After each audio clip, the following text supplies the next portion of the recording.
The other question I was asked is really what are some of the future trends, and there's heaps, but I just randomly picked some different ones that are coming out, and particularly ones that I think are relevant to Australia. We all know about the ageing population, so the National Disability Scheme, there's a whole raft of investments that's happening in that space. There's a lot of people who are coming near retirement, some are quite wealthy and have a high level of care and expectation, as well as obviously traditional ageing people. There's a lot of technology disruption. Yeah, the new word of course is innovation and what have you. There's a lot of work happening in and around the energy sector and how we do that. Education is typically thought of as being the recession-proof industry sector.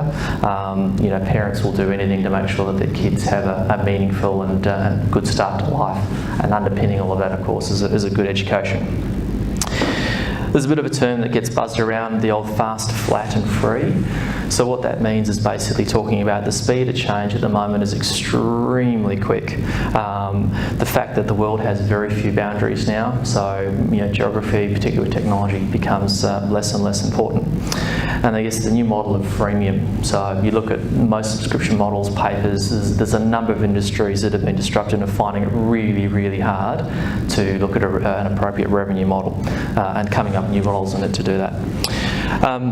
Financial management and fintech is another sector and area that's growing up. You have to look at what happened to, you know, bless our friends at MYOB. They dominated the personal account or the accounting space for a long, long time.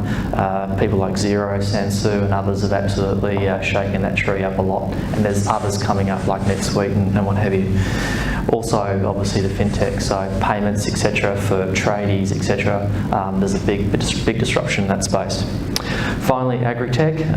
If anyone knows anyone in that space, you're probably quickly aware that there's a lot of farmers that are getting off the farm. There's growing population, and our sources of arable farmland are diminishing. So we've got to get smart, basically, about how we, provide food and obviously clean drinking water for all of us going forward. Agri-tech is a particular sector to keep an eye on. Have a look at businesses like Wellard and others that just floated recently on the stock market as a bit of an indicator. And finally, if you again want to read on some of this that's been happening for the last few years, is the old fourth industrial revolution they talk about. So Industry 4.0 is a nice tech term.